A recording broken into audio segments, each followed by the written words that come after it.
Bien-aimés dans le Seigneur, bonjour et bonsoir selon le moment où vous allez plutôt nous suivre sur les médias. Aujourd'hui, nous recevons les fidèles de Lemba que vous n'avez pas encore visité sur ces tracts, les disciples-là, qui vont nous parler sur la prédication d'aujourd'hui, sur quelques questions peut-être d'orientation qui va vous inspirer encore davantage. J'ai à côté de moi mon frère Patrick Ilemba qui va nous parler de comment être un bon disciple conformément à la parole prêchée par l'évangéliste Dieudonné Lusamba. Vous allez l'écouter. Merci pour la parole. Déjà d'entrée des jeux, je peux dire, pour être un bon disciple par rapport à la prédication du jour, il était question de 4 principes. Il était question de pouvoir respecter 4 principes. Le premier, c'est celui d'être accroché ou de s'accrocher à la parole de Dieu. C'est-à-dire, la parole de Dieu est notre socle même. Comme il est dit dans les Écritures, au commencement était la parole était avec Dieu, la parole était Dieu. Et quelque part aussi dans la Bible, il est écrit que dans leur malheur ou leurs difficultés, le Seigneur leur a envoyé la parole et la parole les a guéris. C'est-à-dire un vrai disciple a pour premièrement un soubassement qui est la parole de Dieu, parce que toute sa bénédiction, toute son évolution même spirituelle est contenue dans cette parole-là. Le deuxième principe, c'est celui de pouvoir respecter ses engagements vis-à-vis du Seigneur. Quand on prend un engagement dans une église, soit pour intervenir financièrement ou soit pour faire ce qui est un travail qui lui a été donné ou souscrit dans l'église, nous devons respecter cette parole parce que nous donnons cette promesse-là à Dieu de réaliser X ou Y choses. Nous devons vraiment le respecter. Ça, c'est une des qualités plutôt d'un disciple. Et pour le troisième lieu, il faut respecter le conducteur, c'est-à-dire le conducteur de l'église, le pasteur, la personne qui amène la vision de l'église. Tout ce qu'il déclare comme parole ou comme instruction doivent être suivis à la lettre et respectés par les chrétiens que nous sommes, les disciples.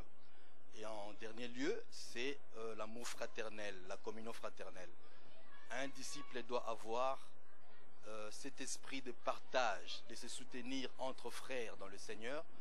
Celui qui est dans le problème, dans des difficultés, ceux qui ont quand même la capacité ou qui se retrouvent être dans une bonne posture, peuvent à tout moment pouvoir lui venir en aide, le soutenir. Et c'est l'un des principes qui nous a été prêché aujourd'hui pour pouvoir être un bon disciple. Voilà en somme ce que je peux répondre par rapport à votre question. En tout cas, merci beaucoup, que Dieu vous bénisse. Vous êtes en train de suivre comment les enfants de Lemba maîtrisent les enseignements de leur père. Ça, ce n'est que des extraits, mais si vous venez, vous allez encore apprendre davantage et voir encore davantage ce qui dépasse même les niveaux que nous sommes en train de faire ici. Merci beaucoup. Bonjour bien-aimé. Papa Tanas, nous vous avons vu notre frère qui vient de partir, le frère Patrick Ilemba, qui vient de nous faire, de nous montrer comment être un bon disciple. Il a épinglé au moins 4 grands points d'un bon disciple qui connaît les enseignements et qui maîtrise bien les enseignements de son père.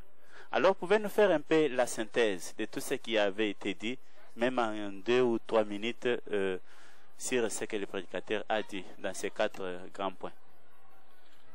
Merci bien-aimé pour cette opportunité. Je crois que le bien-aimé Patrick a parlé de disciple. Mais un disciple, je pense que c'est celui qui fait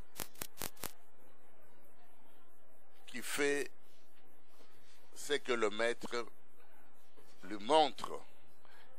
Le disciple est à l'image du maître.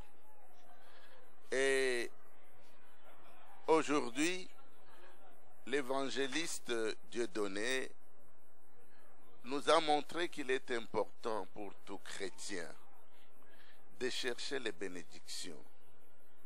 Parce que l'Éternel a prévu des bénédictions pour nous. Mais ces bénédictions ne peuvent pas être cherchées de n'importe quelle manière. Il faut savoir que Dieu a prévu aussi le temps de l'accomplissement de ses promesses.